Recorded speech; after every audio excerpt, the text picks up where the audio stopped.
ركز معايا شوية وركزي معايا شوية. سر خطير في خوف وشك وتوتر النرجسيين الدائم.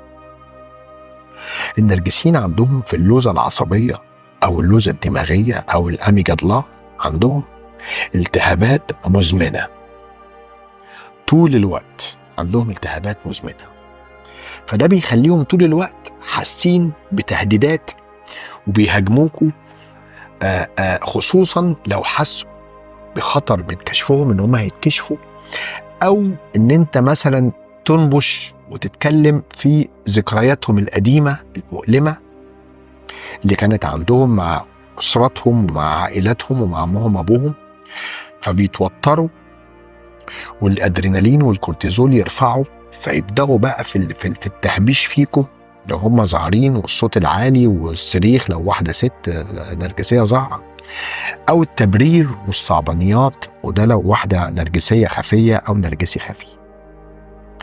عرفتوا ليه بقى السبب في هجومهم وتبريرهم المستمر الغير مبرر؟ هجوم لو ظاهر وتبرير لو خفي، طلع من اللوزة الدماغية بالأميجدلا أو اللوزة العصبية.